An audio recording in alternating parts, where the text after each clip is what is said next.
آج ہم پڑھیں گے اہمیت نماز کے بارے میں۔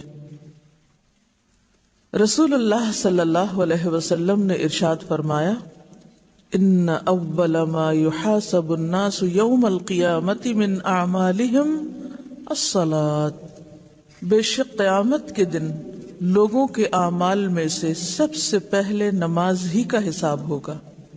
یعنی قیامت کے دن جو امتحان کا دن ہے، اس دن کا پہلا پرچہ آپ کو ڈیٹ شیٹ دی جا رہی یوم القیامہ کی کہ پہلا پیپر نماز کا ہے۔ حل تو آپ نے یہاں کرنا ہے، لیکن سب سے پہلے اس کا رزلٹ آپ کے سامنے رکھا جائے گا۔ وہ صحیفہ کھول کے بتا دیا جائے گا کہ یہ آپ دیکھیے کیا کر کے آئے ہیں۔ صرف اس بات کا امتحان نہیں کہ آپ نے کتنی نمازیں پڑھی، بلکہ اس بات کا امتحان بھی کہ کب پڑھی، وقت کے اندر پڑھی یا تاخیر کر کے پڑھی یا قضا کر کے پڑھی، یا پھر یہ کہ سنت کے مطابق پڑھی، یا پھر صرف نماز کو بطور نماز ہی لیا۔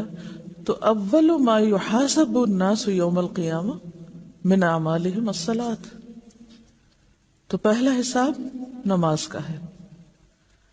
حضرت ابن مسعود رضی اللہ تعالی عنہ فرماتے ہیں، میں نے رسول اللہ صلی اللہ علیہ وسلم سے سوال کیا کہ اللہ تعالیٰ کو کون سا عمل زیادہ محبوب ہے، اللہ تعالیٰ کیا پسند کرتے ہیں اور سب سے زیادہ کیا پسند ہے۔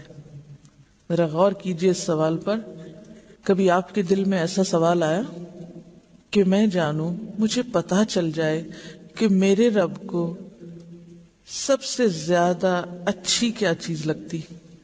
یہ سوال وہی کر سکتا ہے، یا اسی دل میں اٹھ سکتا ہے جس دل میں رب کی محبت ہو، کیونکہ انسان جس سے محبت کرتا ہے اسی کی پسند و ناپسند جاننے کے بارے میں شوقین ہوتا ہے۔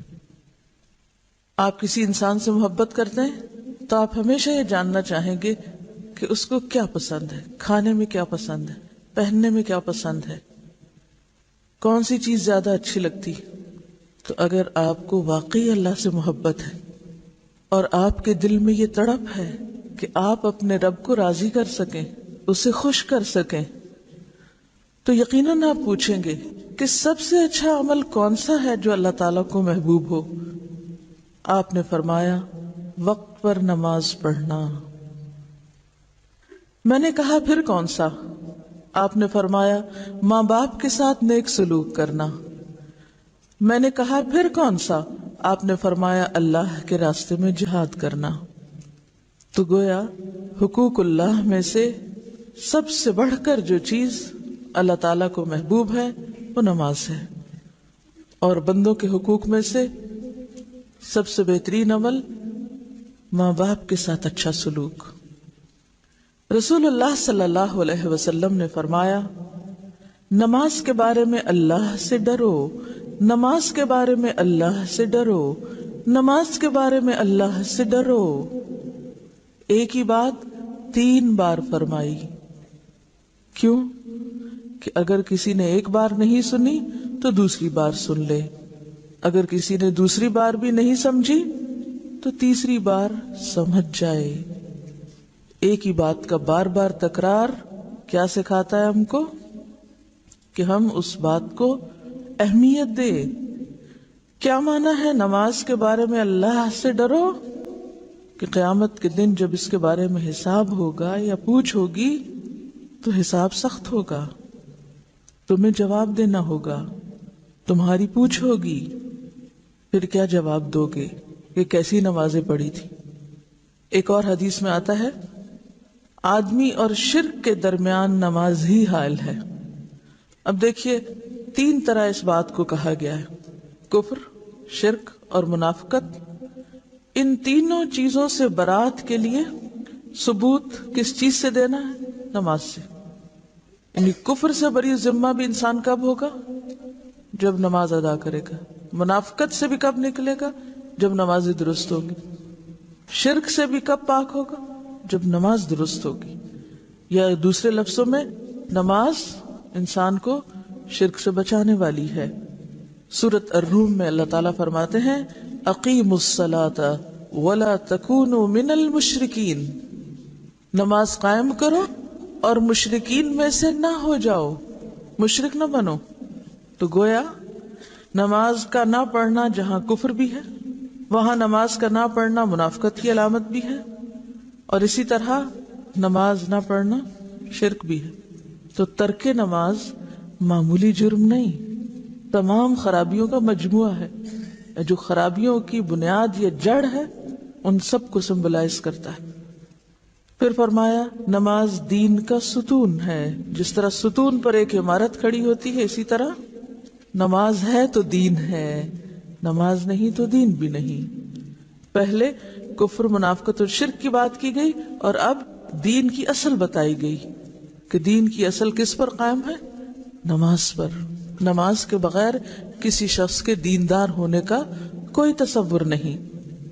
قیامت کے دن جب اللہ تعالیٰ بعض دوزخیوں پر رحمت کرنے کا ارادہ فرمائے گا تو فرشتوں کو حکم دے گا کہ وہ دوزخ سے ایسے لوگوں کو باہر نکال لیں جو اللہ کی عبادت کیا کرتے تھے۔ فرشتے انہیں نشان سجدہ سے پہچان کر دوزخ سے نکال دیں گے۔ یعنی بعض لوگ ایمان والے ہوں گے، نماز بھی پڑھتے ہوں گے، لیکن کچھ اور قصور یا جرائم ایسے کیے ہوں گے انہوں نے کہ ان کی وجہ سے وہ جہنم رسید ہوں گے۔ پھر جب وہ اپنے قصوروں یا گناہوں کی سزا بھگت چکیں گے اور اللہ تعالیٰ ارادہ فرمائیں گے کہ اب ان کو واپس نکال لیا جائے، تو فرشتوں کو حکم دیا جائے گا کہ جائیں ان کو جہنم سے ڈھونڈ کے نکال لائیں۔ اب فرشتے جائیں گے، دیکھیں گے کہ کہاں ہیں وہ لوگ، تو ان کو کہاں سے پہچانیں گے؟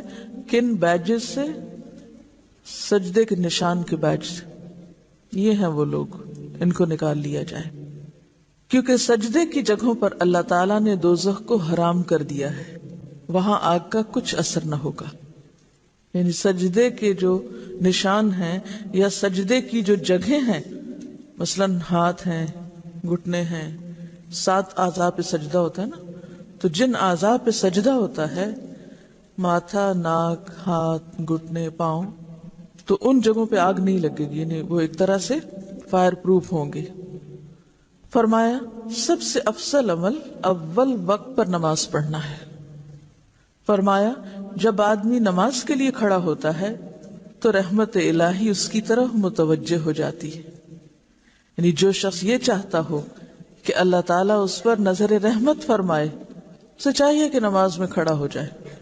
جب بھی غم، دکھ، تکلیف اور پریشانی کی کثرت ہو تو نماز کے لیے کھڑے ہو جائیں، کیونکہ نبی صلی اللہ علیہ وسلم کا طریقہ یہی تھا۔ فرمایا میرے پاس جبریل آئے اور کہنے لگے اے محمد صلی اللہ علیہ وسلم، خواہ کتنا ہی آپ زندہ رہیں، آخر ایک دن مرنا ہے، اور جس سے چاہیں کتنی ہی محبت کریں، آخر ایک دن جدا ہونا ہے، اور آپ جیسا بھی عمل کریں اس کا بدلہ ضرور ملنا ہے، اور اس میں کوئی تردد نہیں کہ مومن کی شرافت تہجد کی نماز میں ہے، اور مومن کی عزت لوگوں کے مال سے استغنا برتنے میں ہے۔ پہلے تو زندگی کے کچھ حقائق بتائے کہ یہ تو ہونا ہی ہے، موت بھی ضرور آنی ہے، عزیز ترین لوگوں سے بھی لازماً جدا ہونا ہے، دس از فیکٹ آف لائف، اور اعمال کا بدلہ بھی ضرور ملنا ہے۔ اسی کے لیے تو اللہ نے یوم الدین رکھا۔ تو پھر انسان کرے کیا کہ اپنے رب سے تعلق درست کرے، اور دوسری طرف لوگوں کے مال سے بے نیاز ہو جائے، لوگوں کو ملنے والی دنیا پر غمگین نہ ہو، نہ اس کی حرص رکھے، نہ اس کی طرف نظر اٹھائے، اور نہ ہی کوئی دل میں لالچ ہو۔ رسول اللہ صلی اللہ علیہ وسلم فرماتے ہیں میں نے خواب میں اپنے بابرکت اور بلند قدر پروردگار کو بہترین صورت میں دیکھا، بس اس نے کہا اے محمد، میں نے کہا اے میرے رب میں حاضر ہوں۔ اللہ نے فرمایا مقرب فرشتے کس بات میں بحث کر رہے ہیں، یعنی کس موضوع پر ڈسکشن جاری ہے؟ میں نے کہا میں نہیں جانتا۔ اللہ تعالیٰ نے 3 بار پوچھا، میں نے ہر بار یہی جواب دیا۔ پھر میں نے اللہ تعالیٰ کو دیکھا کہ اس نے اپنا ہاتھ میرے کندھوں کے درمیان رکھا، یہاں تک کہ میں نے اللہ تعالیٰ کی انگلیوں کی ٹھنڈک اپنی چھاتی کے درمیان محسوس کی۔ پھر میرے لیے ہر چیز ظاہر ہو گئی اور میں نے سب کو پہچان لیا۔ پھر فرمایا اے محمد، میں نے کہا میرے رب میں حاضر ہوں۔ اللہ نے فرمایا مقرب فرشتے کس بات میں بحث کر رہے ہیں؟ میں نے کہا کفارات یعنی گناہوں کا کفارہ بننے والی نیکیوں کے بارے میں۔ اللہ نے فرمایا وہ کیا ہے؟ میں نے کہا نماز با جماعت کے لیے پیدل چل کر جانا اور نماز کے بعد مسجدوں میں بیٹھنا، یعنی صرف نماز پڑھ کے نکل نہیں جانا بلکہ کچھ دیر بیٹھ کر اللہ کا ذکر کرنا یا اس روحانیت کو محسوس کرنا اور اپنے اندر جذب کرنا، اور مشقت یعنی سردی یا بیماری کے وقت پورا وضو کرنا۔ جیسے سردی کے موسم میں آپ صلی اللہ علیہ وسلم کے زمانے میں کوئی گیزر نہیں تھے، کوئی سوئی گیس نہیں تھی، کوئی الیکٹرک ہیٹرز، الیکٹرک کیٹلز کچھ بھی نہیں ہوتی تھی، تو لوگ ٹف لائف کے عادی تھے یا ایک مجاہدانہ زندگی بسر کرتے تھے اور ٹھنڈے پانی سے بھی بخوشی وضو کر لیتے تھے۔ تو گناہوں کا کفارہ کن چیزوں سے ہوتا ہے؟ بیماری یا سردی کے وقت پورا وضو کرنا، خوش دلی سے کرنا۔ جب آپ ایسا وضو کر رہے ہوں تو اس وقت سیلف پٹی سے نکلیں، خود کو مظلوم نہ سمجھیں، آنکھوں میں آنسو نہ ہو، بلکہ کیا سوچ کے کریں کہ اس سے میرے گناہ جھڑ رہے ہیں۔ اللہ تعالیٰ نے فرمایا اور کس چیز میں بحث کر رہے ہیں؟ میں نے کہا درجات کی بلندی کے بارے میں کہ درجے کس سے بلند ہوتے ہیں۔ اللہ نے پوچھا وہ کن چیزوں میں ہے؟ میں نے کہا لوگوں کو کھانا کھلانے، نرم بات کرنے اور رات کو نماز پڑھنے میں۔ یعنی انسان اوپر کے درجوں پہ کیسے جاتا ہے؟ لوگوں کو کھانا کھلانے سے، نرمی سے بات کرنے سے، اور رات کی نماز سے مراد تہجد کی نماز ہے، اور رات کو نماز پڑھنے میں جب لوگ سو رہے ہوں۔ اب اگر آپ یہ 3 کام کر لیں تو 3 درجے اوپر چلے جائیں گے۔ اگر 3 نہیں کر سکتے تو 2 کر لیں، 2 نہیں کر سکتے تو کم از کم 1 تو کریں۔ مثلاً آپ کے پاس مال نہیں، آپ خود بھی کھانے کے لیے دوسروں کے محتاج ہیں، آپ کہاں سے کھلائیں دوسرے کو؟ اگرچہ انسان اس میں سے بھی لقمہ 2 لقمے دوسرے کو دے سکتا ہے، لیکن اگر نہیں تو دوسری چیز پر تو کچھ خرچ نہیں آتا، اور وہ کیا ہے؟ نرم بات کرنا۔ ایک ہی بات انسان 2 طریقوں سے کر سکتا ہے، سختی سے روب جھاڑ کر، چیخ چلا کے، اور نرمی سے۔ فرق صرف آپ کے اپنے مزاج کا ہے، آپ کی سوچ کا ہے، آپ کے اندر کی تبدیلی کا ہے۔ آپ کا ڈیسیژن ہے کہ آپ ایک ہی بات کو کیسے کہنا چاہتے ہیں۔ ہاں، اگر آپ نرم بات کریں گے، آرام سے بات کریں گے تو آپ کے درجات بلند ہوتے چلے جائیں گے، لوگوں کے دلوں میں بھی بلند ہوں گے۔ ایسا نہیں کہ صرف آخرت میں، دنیا میں بھی انسان کا مرتبہ بڑھنے لگتا ہے، وہ معزز ہو جاتا ہے۔ اور اگر آپ مجبور ہیں اپنی عادت سے کہ 20-30 سال میں اب اتنی پکی ہو چکی ہے کہ بازی نہیں آ رہے کوشش کے باوجود، تو پھر راتوں کی نماز شروع کریں۔ کہیں تو آگے بڑھنے کی کوئی عملی کوشش ہونی ہی چاہیے، صرف آرزوؤں اور تمناؤں سے بات نہیں بنے گی کہ صرف ہم سوچتے ہی رہ جائیں اور کریں کچھ نہ۔ پھر اللہ تعالیٰ نے فرمایا اپنے لیے جو چاہو دعا کرو۔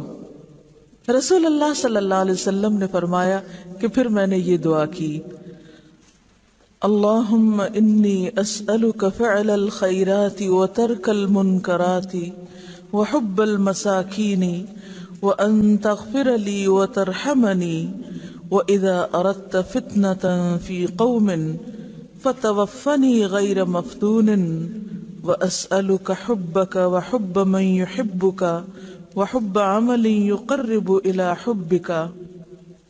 اے اللہ، میں تجھ سے سوال کرتا ہوں نیکیوں کے کرنے کا اور برائیوں کے چھوڑنے کا اور مسکینوں کے ساتھ محبت کرنے کا، اور یہ کہ تو مجھے بخش دے اور مجھ پر رحم کر، اور اگر تیرا کسی قوم کو آزمائش میں ڈالنے کا ارادہ ہو تو مجھے آزمائش سے بچا کر موت دے دینا، اور میں تجھ سے تیری اور ہر اس شخص کی محبت مانگتا ہوں جو تجھ سے محبت کرتا ہے، اور میں تجھ سے وہ عمل کرنے کی توفیق مانگتا ہوں جو مجھے تیری محبت کے قریب کر دے۔ نبی اکرم صلی اللہ علیہ وسلم نے فرمایا، میرا یہ خواب حق